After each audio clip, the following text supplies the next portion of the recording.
Bretton Woods, what's that? Saddam Hussein? Muammar Gaddafi? What do they have in common? You're going to want to find out. Stay tuned.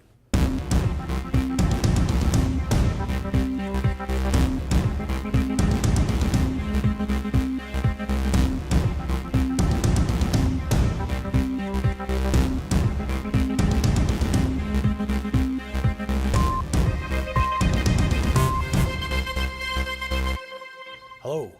End of the dollar, right?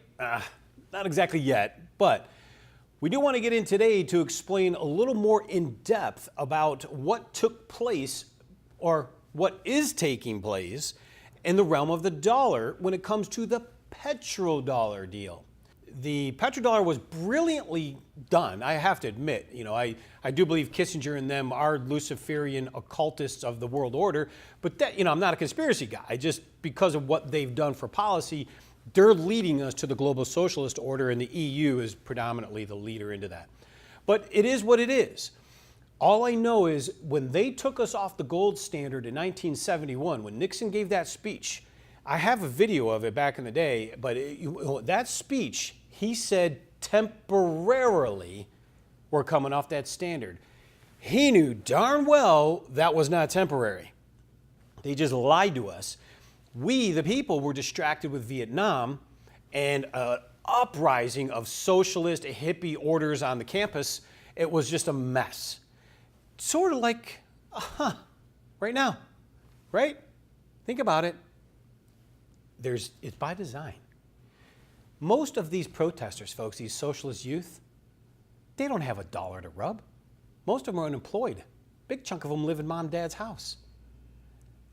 Where are they getting the clothes and the really expensive signs from? I've done the research, and they're coming from socialist and communist organizations, and the kingpin, of course, George Soros, the Antichrist's child himself, probably not but pretty close to it. That is bad, because what it's done is and the reason I'm aggressive like this isn't political. It's because we, the people, have been stolen from. Our savings has been stolen. The money we earn belongs to our family, to our children, and our children's children. I remember when my grandfather passed away, and he had a shoebox filled with cash. It wasn't a lot, but it was decent enough. And I'll never forget, I think every check he'd take like $50 or something and put it in the box. And I'll never forget when that happened. And I was sitting here telling my dad, I'm like, if Grandpa would have just put silver in the box instead of that paper money, the family would have been infinitely wealthier. And it could have gone farther. And let me give you one more example. This is actually a colleague of mine, into numismatic, into collectible, just a brilliant mind of being able to spot collectabilities in coins and currencies. He had a gentleman come in that was doing a remodel, and he inherited the house from his grandfather. So he's tearing down a wall, and in the wall, taped to a 2x4 was a big stack of cash. Gold certificate cash, by the way, $20 bills. They were from the day when that $20 bill used to go to the bank and exchange it for a $20 gold piece coin. Pretty good stuff, right? Problem. He has the cash now. He's like all excited. It's $200,000 in cash. He's like, woohoo. He takes it to my friend. He says, well, it's probably worth a little more than $200,000 because they're pretty good condition and they're collectibles, which he was right, of course, but not that much more. But he was right. So he gets his money. My friend takes the cash. Of course, he sells them into the market system in auctions. And we were doing the analysis. We were crunching numbers. And he said, Terry, this 200 and maybe it was 250,000. I'm not sure what he got in because of collectability, but let's say 250,000. This young man got $250,000 from the currency he found in his wall. If his grandfather, instead of putting those fake pieces of paper, which back then were actually redeemable for gold, so that's probably why he did it, but instead of putting that paper in the wall, if he would have put the gold coins in the wall, instead of his family, nephew at this time, receiving $250,000 towards the family's future wealth and benefits of things, it would have been worth a whopping $12 million. Wow, right? $12 million. So you see, the robbing, why I get so passionate, is the robbing of wealth of we the people. This is a republic supposed to be formed by we the people. The government's supposed to work for us and not us under their gun. Tyranny, right? It's not supposed to be. If we the people would have stuck by constitutional money, Article 1, Section 8, gold and silver, biblical money, that man, instead of $250,000, would have had 12 million. What could that have done? And here's where I get to even more so. What could that have done to his, not just his family and himself, children and relatives? What could that have done for the church, for the ministries? How much in a tithe would that be, right? That's one example of thousands that we've come across of robbing of wealth from we the people of generations to generation. So I get passionate because I know in the end, these strategies are brilliant from a elitist, globalist, a Luciferian point of view, but it never benefited we the people. And that was tragic.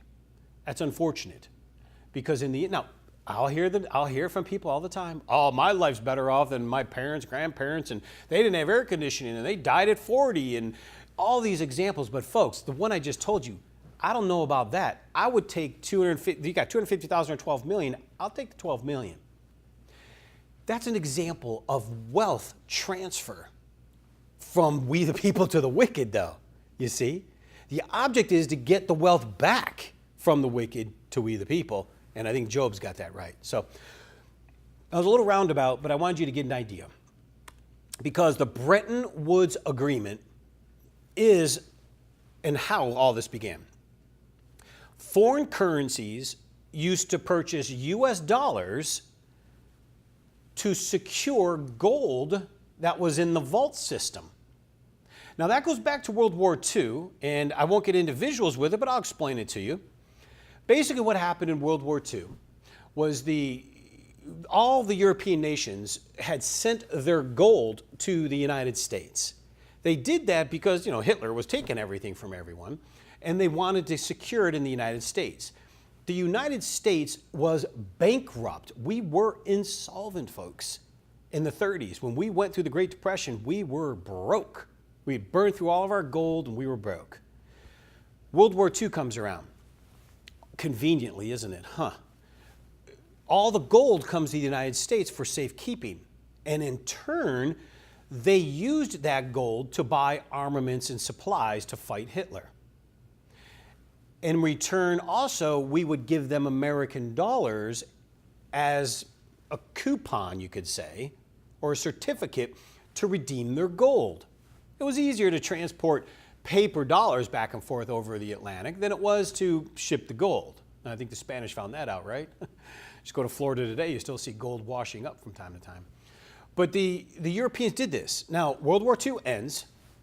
The United States, after World War II, literally was the wealthiest nation in the world. Matter of fact, just before World War II ended, we were the wealthiest nation in the world. We had over 70% of the world's gold because of the war over in Europe.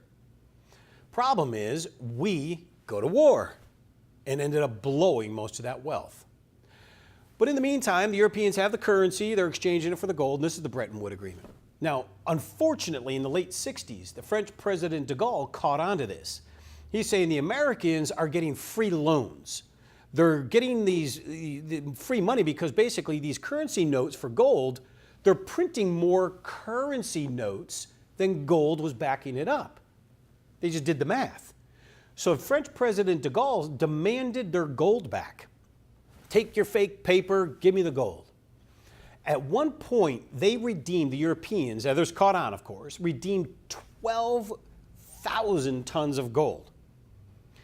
They knew, Kissinger and Nixon, and those that needed to know, knew we couldn't afford to do it anymore. If we continued this redemption rate, our way of life would have collapsed. We would have been found out as fraud because we didn't have the gold to back up what notes we were printing. We were fraud. So Nixon comes out and says, due to manipulation of the currency, it wasn't manipulation. They were getting their value, their gold back. We were the ones doing the manipulation. I guess if I'm just getting older or if we always kind of lied. It's just sad. I believe we could have been more powerful and wealthy if we just would have told the truth. But we did this. So they come off the gold standard, Bretton Woods, and hence here we are. So when they did that, they knew the world was going to see us as a fraud. And what did we convince? Brilliantly. Well, we helped you win World War II. Therefore, trust us. We're good. We'll come off the gold standard, but don't worry, the dollar is strong. You can count on the dollar, and we will be there to protect you and protect the world. Here we are today. Now we are the global hegemony. I always mess that word up. Hegemony. We're the only single source in power. It's not right. And I think the world's tired of it, and that's why the reckoning's coming. You see, so it's not that I'm doing it or I'm saying it as a theory. I guess basically, folks, we've run the course, and it's just a matter of time when that rubber band snaps. I don't want the rubber band to snap on we the people. I don't want it to snap on the church or the ministry. I don't want it to snap so our children's children suffer because we weren't prepared. So all I know is if we continue to be educated, pray, and let wisdom guide us, we will be in the right place for the wealth transfer. Instead of going away from us, will come to us. So I got to take a quick break. We'll be right back.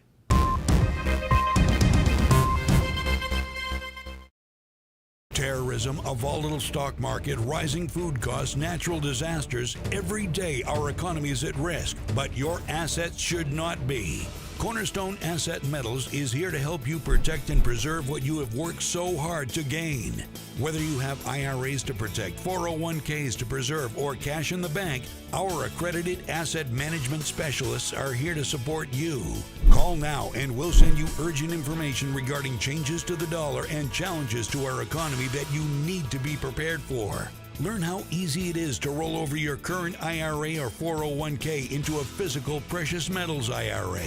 We can even arrange to have your precious metals stored in a private vault or send it directly to your home. Do not delay. Call 888-747-3309 or register online at cornerstoneassetmetals.com today. Invest in precious metals and create security in your future today. Call now.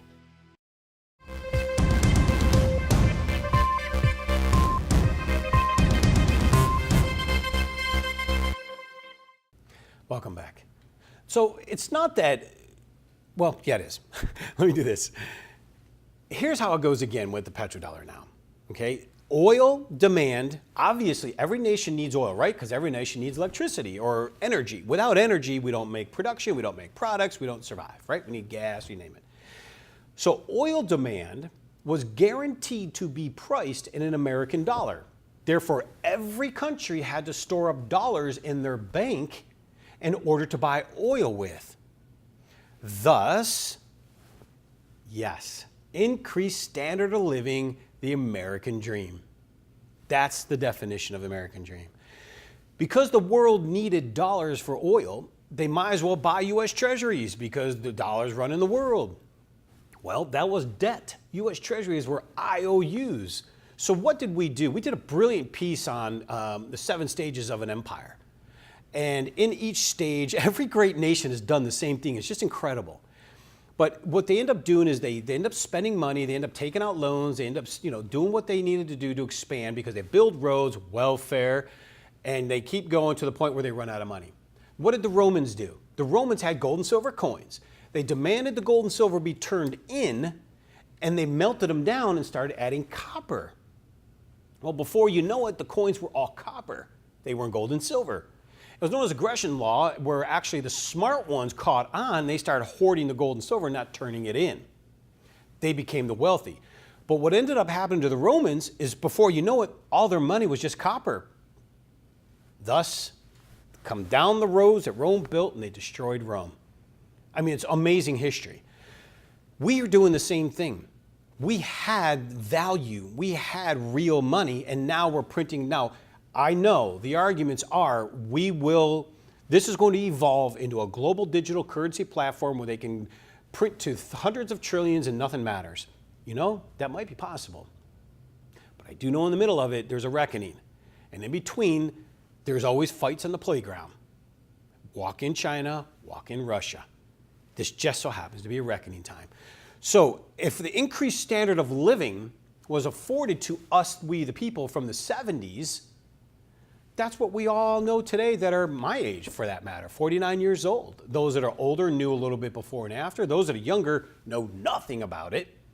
And millennials today know zero about it. As a matter of fact, they think everyone else owes them something, which is incredible. I had to do a paper route when I was a kid because I wanted money. And my allowance didn't cover anything. Mowing the lawn didn't do it.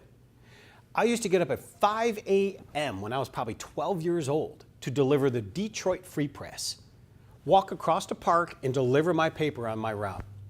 In the winter, parents didn't take me. I had to pull a sled to earn enough tip money, quarter here and a quarter there, to afford candy and eventually to get on the ski team at school and be able to go skiing and buy my own skis. You don't do that today. They think some out of the world owes them something. It's just amazing. Nobody owes you anything. You better go to work. But how the Middle East evolved is, of course, this petrodollar goes down and we have the secure system. And like I said, it was brilliant. It was really a brilliant move. Only under the pretense that every nation used the dollar to buy oil. If you as a nation said, oh, forget the dollar, you could buy my oil and I'll take any payment you want. Really? Check this out. What do these three men have in common? Saddam Hussein, Muammar Gaddafi, Iran. I don't even want to say his name. They refused to accept the American dollar for oil. Saddam Hussein refused in 2002. He said, forget the US dollar, I'll take euros for the oil. How convenient in 2003 we invaded. And it wasn't for anything more than a violation of the petrodollar, folks. I believe, well, I can't say this on TV, I believe we are Saudi Arabia's little lapdog. Because they controlled the petrodollar, they had a guarantee militarily we would protect them. So they said, we don't like Saddam Hussein, you need to take him out. And we did it for him, them. Because they'll say, we'll just destroy the petrodollar then. You see, folks, we wonder why we're friends with a nation that is the worst human rights violators in the world. It's because they controlled our standard of living, you see. Muammar Gaddafi, same thing. We're going to get into a little more of that in a bit. But Muammar Gaddafi was going to sell his oil for another currency as well. But even worse, Muammar Gaddafi was going to structure an African nation central currency. He was going to do it so they became independent. And he was killed. We invaded Libya. I'm not even going to go into Benghazi and all that because they were hustling weapons. That's ex-Secretary of State of ours, Clinton, was evil. He contacted her to try to stop this, and they couldn't do it. They invaded him and killed him. And to this day, the reason I say this in that fashion, number one, it was all wrong and a lie. But more importantly, that's what caused the mass migration of Libyans and Islams into Europe. And I used to love Europe, folks. I lived there for 3 years in the Army. I wouldn't go back there for nothing. No way am I walking down the street with that much Islam around me. Not a chance. I'm born in Dearborn, Michigan, and I, as a Christian, can't walk down that street because of Islam. So, got a big problem there. But these guys all had that in common. They were violating the petrodollar. So I'm going to get into more of this, but I got to take a quick break. We'll be right back.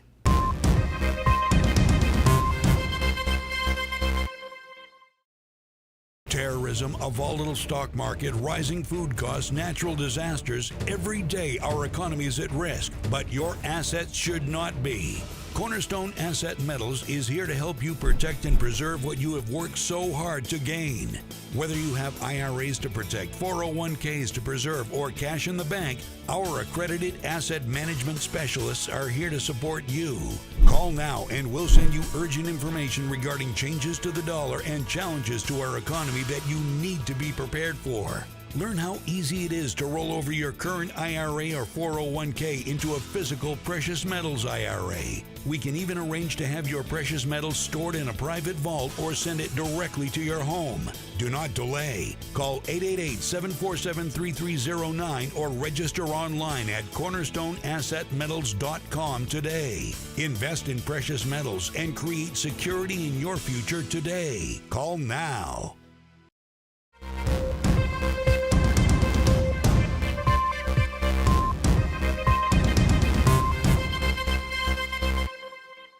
Welcome back. So the Guardian newspaper actually had a piece before this actually took place, and it was titled, "Iraq Nets a Handsome Profit by Dumping the Dollar for the Euro." Because back then, that's when Saddam Hussein said, forget the dollar, I'll accept the euro for oil, and they were booming. Well, we took care of that, didn't we? In 2003, we invaded Iraq, shut it down, and of course, we didn't finish the job. Probably should have back then. Instead of letting, small Bush do it, maybe Papa Bush should have finished the job, right? I can't say what I'm really going to say, but the data is amazing, folks. The truth is awesome. That's why the Bible says the truth shall set you free. Now, how do we use the truth, I think more importantly, for we the people? Obviously, knowing this, you're like, oh, great, but it's really about knowing how to position yourself to take advantage. If they're going to do one thing, we, the people in the kingdom, can benefit by doing something that is going to be aligned with what they're doing. Not that we have to agree. So how did this evolve then? He says, forget it, I'm doing the euro. Well, however, the scam began to unravel, and Saddam Hussein started selling Iraq's oil directly for euros, abrogating the cozy arrangement the Americans had with OPEC. Thus, Saddam had to be stopped, but how? How are we to stop him? I know, don't even say it, don't email me, I get it. There's plenty of evidence that will probably back a portion of this up. Beyond that, I'm not interested. All I know is it smells really bad, and I don't like it, but there's too much evidence otherwise, so I'm going to read it anyway. The USA concocted up a pretext to wage war. Drama of Twin Tower blasts. I know. I don't buy it for nothing. I believe it was allowed to happen, 9/11. Pretext for war. Now, it goes on because they needed to invade Iraq, but we needed a reason. The first thing Americans needed to do was revert sales of oil back to the dollar, and the currency crisis was averted at that moment. And folks, it's exactly what we did. When we invaded Iraq, we forced them to convert back to the US dollar. Because remember, if you understand the petrodollar, if one country can get away with not using a dollar, others would do it. And if we allowed that to happen, our standard of living would have unraveled. If you think the 1930s and the Great Depression, when we literally were insolvent as a nation, was bad, wait until you see what would have happened if the petrodollar unraveled. So we forced that to happen. We had no choice. He had to go. That's just that scenario, folks. Look at this one. Hugo Chavez, right? We all know him, Venezuelan president. Well, he also started selling Venezuelan oil for currencies other than the dollar. So there were a number of attempts on his life, interestingly, right? And regime change, if you notice the history, traceable right back to the CIA. The petrodollar cat was out of the bag. Folks, and that's not all of it. I get it, like I keep saying, but all I know is it's over. Unfortunately, the last administration allowed this to find the nails in the coffin were done. They lost at every attempt to stop the unraveling of the petrodollar. Or he did it on purpose. I don't know, that's another conversation, I guess. Listen to this one. The shell game is coming to an end for the Americans as the nations of the world find that they can buy oil for their own currencies instead of holding paper US dollars. More OPEC nations will sure abandon the dollar. Walk in Gaddafi. That's right. Golden oil plan bombed away by coalition Libyan mission. Benghazi, we were hustling arms. That was a CIA op, hustling arms to Syria, and that's what happened in Benghazi. And they lied about the whole thing. All of them. Susan Rice, all of them, be in jail right now if I had my way. Good thing I wasn't prosecutor, right? It's just horrible because good men and people died. Now, worse, we now have mass migration to Europe. So see, I think it was all by design anyway. That's the globalist plan. Destroy the cultures of the nations, causing the fraction within society, which go to Belgium and you'll see what I mean. It's like a police state over there. Therefore, they have total totalitarian control. And what does that mean? Non-elected officials, folks. That's the EU. And I know they say it's a conspiracy, but I don't buy it. The EU actually was formed by a cooperative going back to, steel and everything else. And it was the grand plan for the Fourth Reich, by the way. That EU is a bad news deal, but the Europeans are done. They can't fight. England was smart and got out with Brexit, but I'm not so sure that wasn't orchestrated too, because the Queen of England is not going to be under that regime, that's for sure. So again, ending with Gaddafi, Muammar Gaddafi wanted to create a centennial currency and a Central African bank, and then back it by the continent's natural resources. That would have given the African leaders control of the continent and end the neo-colonialism. It would have bankrupted all the other large economies whose currencies were not backed by tangible assets. Folks, that's why he was killed. I'm telling you, that smells really bad politically. If you know that truth, thank God she never became president. If she pulled that kind of stuff, can you imagine what would be happening right now? So we can't get into too much more today, but I'm going to leave you with this thought because this is interesting. Now all that's been said, you now know the truth of how this evolved, why we've been in perpetual war over there, but we're just getting started. Wait till you see why Syria, now a little bit of Ukraine, but why Syria is more important and now walks in the real reason why everybody wants to go to war with Russia. And he's ready because they were taking down our petrodollar. They were orchestrating this to go down. They were instrumental. The Russians were instrumental in these countries violating the petrodollar agreement. They were stoking it behind us. So all due respect, I'm on our side. I want to take Putin out too for that reason. But at least tell the people the truth, but I don't think they can because we would then be known to be insolvent. And we can't do that. So folks, get protected. Be preserved. This seems like really deep stuff, but it's not. It's how we've evolved to where we are today. The fake markets are not what you think. I don't want you to wake up. I don't want you to wake up and go, what just happened? I don't want you to think 2008 isn't happening again. God bless each and every one of you. May wisdom and understanding be upon you. May the power and the fire of heaven be within you.